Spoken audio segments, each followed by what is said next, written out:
அமைதியா இருக்கீங்க? பேச மாட்டீங்களா? வீட்டுக்கு வந்து வான்னு கூட கூப்பிடாத அளவுக்கு வாய் அடிச்சு போயிருக்கீங்களா? எல்லாருமே திட்டம் போட்டு என் வாழ்க்கை கெடுத்துட்டீங்களா? இப்ப குட்டு வெளிப்பட்டு போச்சுன்னு பயந்துட்டு இருக்கீங்களா? பேசாத, வாய் கிழிச்சு போடுவேன். யார் உன்னை ஏமாத்துறது? நாங்களா? நாங்க உன்னை ஏமாத்துற. எங்களெல்லாம் ஏமாத்துறது நீ, உங்க அம்மா, உங்க அப்பா. முழு பூசணிக்காய சோத்திர மறைக்கிற மாதிரி உனக்கு கல்யாணம் ஆனதை மறைச்சுட்டு வெக்கம் இல்லாம பேசுற நீ. நீங்க மட்டும் ஏமாத்துறியா? அந்த செல்வம் பையன் கூட. இன்னொரு தடவை செல்வத்தை பத்தி பேசுன வெட்டி பொலி போட்டுருவேன். செல்வத்துக்கு லீலாவை தான் பேசணும். பொண்ணு இருந்தா 4 பேர் கேட்டுதான் வருவாங்க. ஆனா ஒத்து வரல, விட்டுட்டோம். நீ நம்ம அதே இப்படி தொங்கிட்டு இருக்க. நீ கூட தான் ஒரு பொண்ணை கல்யாணம் பண்ணி குடும்பம் எடுத்து சுடுகாட்டுக்கு அனுப்பிட்ட. அதுக்கு மேல எங்க பொண்ணை கொடுமைப்படுத்தி எல்லாத்தையும் மறைச்சிட்டு இங்க வந்து தினமும் பேசிட்டு இருக்க. அலர் குளத்தை விட்டு வெளில போக முடியாது சொல்லிட்டேன். ஆமா,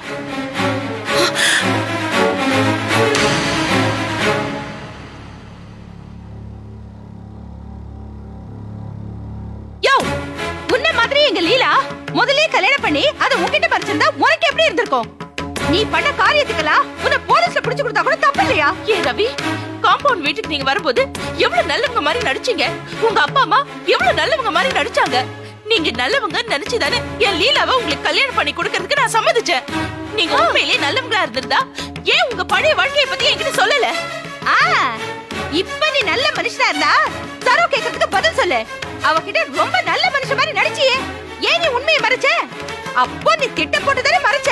அப்போ நீ எவ்வளவு பெரிய திருடனா இருப்ப. எல்லாத்தையும் பண்ணிட்டு பாவம் எங்க லீலாவை இப்படி குடும்பப்படுத்திருக்கே. என்ன மனுஷன் நீ? இந்த பார், லீலாவா இருக்க போய் நீ பண்ணதெல்லாம் பொறுத்துட்டு இருக்கா. நானா இருந்தேன்னு வச்சுக்க, இந்நேரம் நீ உயிரோட இருந்திருக்க மாட்டேன். கண்ணு தொடமா வெட்டி போட்டுருப்பேன். நான் லீலா மேல உண்மையிலேயே பிரியத்தோட தான் இருந்தேன். தயவு செஞ்சு இப்படி எல்லாம் பேசாதீங்க ரவி. இது பிரியமா? இது பிரியம்னா உண்மையான பிரியத்தை என்னன்னு சொல்வீங்க? ஏய், ஒண்ணு தெரியுமா உனக்கு? பொண்டாட்டி மேல புருஷன் வச்சிருக்கிற நம்பிக்கை இருக்கே, அது என்ன தெரியுமா? ஒரு ஆம்பளைக்கு தன் மேல வச்சிருக்கிற நம்பிக்கை அது. தம் மேல நம்பிக்கை இல்லாத பொட்ட பசங்க தான் பொண்டாட்டி மேல சந்தேகப்படுவாங்க.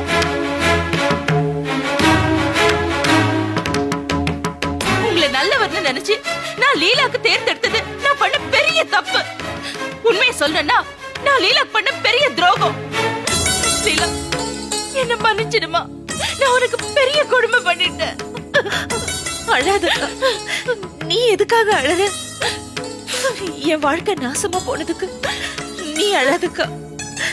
இந்த ஆளை கட்டிக்கிட்டது ஏன் துரதிர்ஷ்டம்.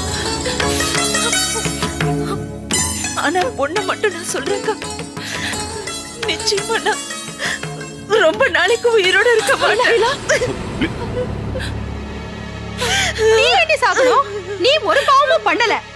ஒரு பொண்ண கல்யாணம் பண்ணி அவளை சாகடிச்சிட்டு இப்ப உன்னை உயிரோட சாகடிச்சிட்டு இருக்கானே, இவன் தாண்டி சாகணும்.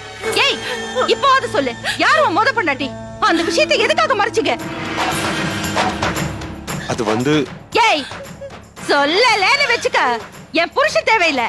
நானே உன்னை இந்த வீட்டை விட்டு வெளியே தூக்கி போட்டு அருவாமனை எடுத்து கூற போட்டுருவேன். இந்த மாதிரி எல்லாம் மறந்து பேசாத.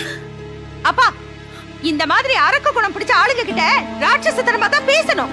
அப்படி பேசாமதான் ஏற்கனவே ஒருத்தி செத்துட்டா, இப்ப லீலா செத்துட்டு இருக்கா. ஹலோ, நீ பேசாம ரவி, நீ சொல்லு, என்ன உன் பழைய வாழ்க்கை? யாரும் உன் பொண்டாட்டி? அவ எப்படி செத்தா சொல்லு. நானே அதை மறக்கணும்னு நீ நினைக்கிறேன். அதை மறக்க நினைக்கலாம், எங்களுக்கு அதை பத்தி கவலை இல்ல. உன் பழைய வாழ்க்கை என்னன்னு எங்களுக்கு இப்ப தெரிஞ்சு ஆகணும். எங்க வீட்டு பொண்ணு லீலா சிந்தன ஒவ்வொரு சொட்டு கண்ணி இருக்கும். காரணம் என்னன்னு இப்போ இந்த நிமிஷம் நீ சொல்லித்தான் ஆகணும். சொல்லு.